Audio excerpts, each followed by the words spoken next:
साल 2012 की तर्ज पर समाजवादी पार्टी 2027 के चुनाव के लिए स्पेशल प्लान बना रही है। 2012 की जीत को आधार बनाते हुए एसपी इस बार भी अपने उम्मीदवारों के नाम का ऐलान करीब 1 साल पहले ही कर सकती है। उम्मीद जताई जा रही है कि बिहार चुनाव के बाद यूपी की कई सीटों पर एसपी अपने प्रत्याशियों के नाम का ऐलान कर सकती है। समाजवादियों की रणनीति है, पार्टी के शीर्ष नेतृत्व ने जो फैसला होगा, टिकट चाहे 1 साल पहले हो या बीच में हो या जैसे भी हो, ये सिंबल का चुनाव होगा। समाजवादी इंडिया ब्लॉक बनाम एनडीए। टिकट बंटवारे को लेकर एसपी को गठबंधन पर भी फैसला लेना होगा। माना जा रहा है कि टिकटों के ऐलान से पहले कांग्रेस से बातचीत कर साझा रणनीति बनाई जाएगी। कौन सी सीट कौन सा दल लड़ेगा ये हमारे राष्ट्रीय नेतृत्व तय करेगा, लेकिन हम लोग समय से, जैसे अखिलेश यादव जी हो चाहे कांग्रेस पार्टी अजय राय जी के नेतृत्व में संगठन सृजन कर रही है, तो हम भी अपने सारे के सारे उम्मीदवारों को देख रहे हैं। समाजवादी पार्टी भी अपने सारे के सारे उम्मीदवारों को देख रही है। समन्वय करके हम उचित समय पर 403 की 403 सीटों की घोषणा बहुत जल्द कर दें। अखिलेश यादव ने जमीनी स्तर पर फीडबैक लेकर दमदार उम्मीदवारों की तलाश शुरू कर दी है। टिकट बंटवारे में समाजवादी पार्टी पीडीए की रणनीति पर काम करेगी।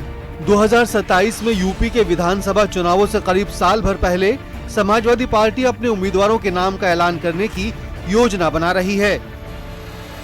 समाजवादी पार्टी को 2012 में इसी रणनीति के साथ पूर्ण बहुमत मिला था, इसीलिए समाजवादी पार्टी चाहती है कि 2027 का विधानसभा चुनाव भी इसी रणनीति के साथ लड़ा जाए और काफी समय पहले ही अपने उम्मीदवारों के नाम का ऐलान कर दिया जाए। कैमरामैन गोपी गिरी के साथ राजीव प्रताप सिंह, न्यूज 18 लखनऊ।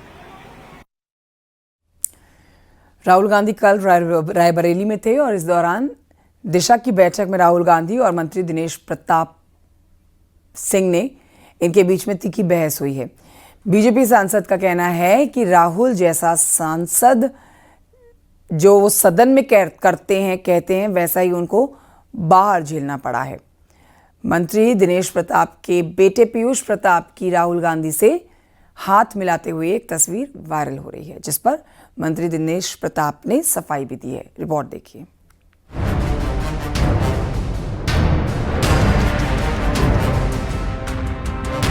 रायबरेली में दिशा की बैठक के दौरान राहुल गांधी और यूपी सरकार में मंत्री दिनेश प्रताप सिंह के बीच तीखी बहस हुई। बैठक में अमेठी के कांग्रेस सांसद किशोरीलाल शर्मा अपनी मांगे रख रहे थे, जिस पर दिनेश प्रताप सिंह ने ऐतराज जताया। इस पर राहुल गांधी और दिनेश प्रताप सिंह में बहस होने लगी।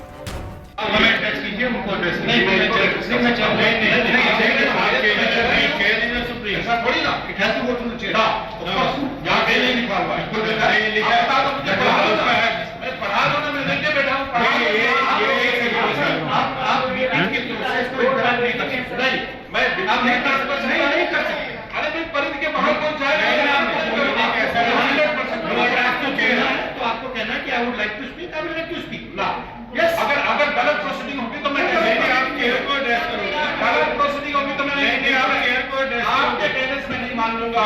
चेयर को एड्रेस अगर प्रोसीडिंग गलत समझ जाएगी, मैं कह रहा हूं कि दिशा की बैठक के दौरान राहुल गांधी और यूपी सरकार में मंत्री दिनेश प्रताप सिंह के बीच तीखी बहस के मामले को लेकर कांग्रेस ने पलटवार किया है।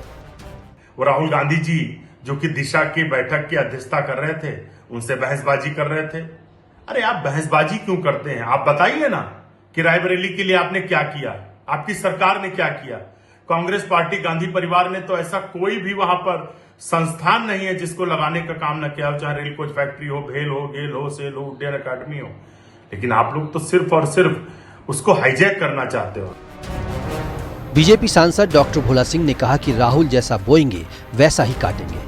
जैसा राहुल गांधी संसद में करते हैं वैसा ही उनको बाहर झेलना पड़ा। देखिए, ये एक सर्कल होता है लाइफ का। अगर आप किसी की तरफ एक उंगली करेंगे तो 4 उंगली आपकी तरफ आती है, हम भूल जाते हैं। अब जो हमारे वहाँ के जनप्रतिनिधि हैं वो राहुल गांधी जी की गतिविधियों को देखते हैं, पूरा देश देखता है, तो अब जैसा आदमी करेगा, जैसा बोएगा वैसा ही काटेगा। वहीं इस बीच बैठक के दौरान की एक तस्वीर भी वायरल हो रही है। इस तस्वीर में दिनेश प्रताप सिंह के बेटे पीयूष प्रताप सिंह मौजूद हैं, जो राहुल गांधी से हाथ मिलाते नजर आ रहे हैं। पीयूष प्रताप सिंह हरचंदपुर ब्लॉक प्रमुख के तौर पर बैठक में शामिल हुए थे। इसे लेकर कांग्रेस ने निशाना साधा है।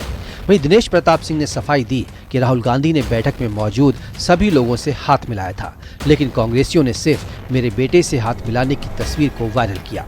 पिछले दिनों राहुल गांधी रायबरेली दौरे पर थे, जहां वो दिशा की बैठक में शामिल हुए थे। Bureau report, news 18, UP Uttarakhand. खबर अमरोहा नगर से, जहां पर मोहल्ला काजी ज़ादा में युवक की गोली मारकर हत्या कर दी गई। हत्या का आरोप पड़ोस में रहने वाले एक शख्स पर लगा है। पुलिस ने शव को पोस्टमार्टम के लिए भेजा है। फॉरेंसिक टीम और कोतवाली पुलिस ने घटनास्थल की जांच शुरू कर दी है। घटना को लेकर एसपी ने बताया कि परिजनों की तहरीर पर ही मुकदमा दर्ज कर लिया गया और कार्रवाई की जा रही है। नामक व्यक्ति की गोली मारकर हत्या करने की सूचना प्राप्त हुई थी। सूचना पर तत्काल पुलिस मौके पर पहुंची, शव को पीएम के लिए भेजा गया। परिवारजन द्वारा पड़ोस में रह रहे व्यक्ति द्वारा हत्या करने की बात बताई गई है। तहरीर के आधार पर मुकदमा पंजीकृत किया जा रहा है और अभियुक्तों की शीघ्र गिरफ्तारी सुनिश्चित की जाएगी। विधिक कार्रवाई प्रचलित है।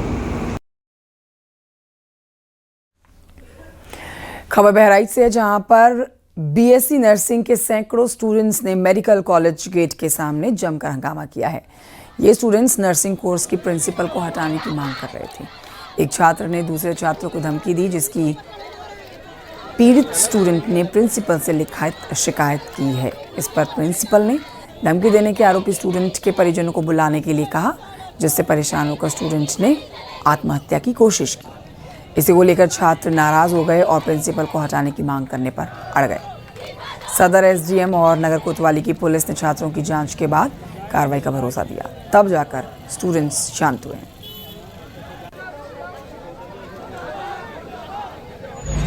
और हमको दोनों को बच्चों के साथ बात ही नहीं करने दिया दूसरे लोगों ने, और बच्चों से बात ही नहीं हो पाई। तो हम चाह रहे हैं कि हम बार बार जाएं बच्चों से। हम चाहते हैं कि ये प्रॉब्लम सॉल्व हो जाए और हम बार बार चाहते हैं कि हम बच्चों के पास जाके ये प्रॉब्लम सॉल्व करें। खबर कुशीनगर से है, जहां पर अपहरण की झूठी घटना सामने आई और पुलिस ने नाबालिग लड़की अपनी छोटी बहन को स्कूल भेजकर कुशीनगर घूमने निकल गई। ये पुलिस ने जानकारी दी है। परिजनों की डांट के डर से उसने परिजनों को अपहरण की झूठी कहानी सुना दी। पुलिस ने पूरे मामले का खुलासा कर दिया है। नाबालिग को उसके परिजनों को सौंपा गया है। पुलिस मामले की आगे जांच कर रही है। मंदिर घूमने के बाद जब वो घर वापस गई तो डर के मारे उसने अपने परिजनों को, अपने पिताजी को एक अपहरण की मनगढ़ंत झूठी कहानी बना करके बताई, जिसके क्रम में पुलिस अधीक्षक महोदय के द्वारा उक्त बच्ची को हमारी मिशन शक्ति टीम के द्वारा मंदिर आदि जगहों पे घुमाया गया। उसको खिलौने आदि दिए गए, उसकी काउंसलिंग भी की गई और उसे यह भी बताया गया कि भविष्य में कभी भी कहीं घूमने का मन हो तो अपने परिजनों को बता करके जाए और कभी झूठ इस तरह की झूठी अफवाहें ना फैलाएं। उधर हरदोई में वाटर कूलर में करंट तैरा और एक महिला जो वहां पानी भरने गई थी वो करंट की चपेट में आ गई, जिससे उसकी दर्दनाक मौत हो गई। रिपोर्ट देखिए।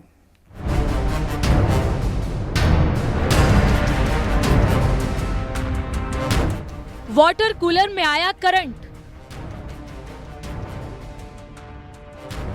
हादसे में महिला की मौत। पिहानी थाना क्षेत्र के रुद्रपुरवा गांव में हड़कंप मचा हुआ है, जहां वाटर कूलर से पानी भरने गई एक महिला हादसे का शिकार हो गई। वाटर कूलर में करंट तैरा। इससे पहले कि महिला कुछ समझ पाती, वो करंट की चपेट में आ गई। वहां पर मौजूद दूसरे लोग उसे बचाने के लिए दौड़े। लकड़ी की मदद से महिला को बचाने की कोशिश की गई, लेकिन कोशिशें काम नहीं आई। महिला की मौत हो चुकी थी। इसके बाद तो पूरे इलाके में खबर फैल गई। दूसरे ग्रामीण भी मौके पर पहुंचे। पुलिस को घटना की सूचना दी गई। पुलिस की टीम भी आई। बाद में शव को कब्जे में लेकर पोस्टमार्टम के लिए भेजा गया। पुलिस ने मामले की जांच पड़ताल शुरू कर दी है। गांव के ब्लॉक प्रमुख की तरफ से वाटर कूलर लगाया गया था। ग्रामीणों ने अचानक हुए इस हादसे के बाद आक्रोश जताया। लोगों ने आरोप लगाया कि वाटर कूलर लगाने के लिए सुरक्षा इंतजामों को लेकर लापरवाही बरती गई, जिसके चलते करंट आया और महिला के साथ अनहोनी हो गई। मृतक महिला का नाम श्रीदेवी बताया गया। महिला की 2 बेटियां हैं। जिनमें से बड़ी बेटी की शादी हो चुकी है, जबकि दूसरी नाबालिग बताई गई। हादसे के बाद परिवार पर दुखों का पहाड़ टूट पड़ा। घर से लेकर गांव तक कोहराम मचा हुआ है। करंट आने की कई वजह हो सकती हैं, जिनमें कूलर के तार घिसने या टूटने से उसकी बॉडी में करंट आ सकता है। अगर कूलर की मोटर के पास पानी चला जाए तो भी ऐसा हो सकता है। मोटर खराब होने पर भी ये शिकायत आ सकती है। सावधानी ही हादसे को टाल सकती है। हरदोई से आशीष मिश्रा की रिपोर्ट, न्यूज़ 18 यूपी उत्तराखंड।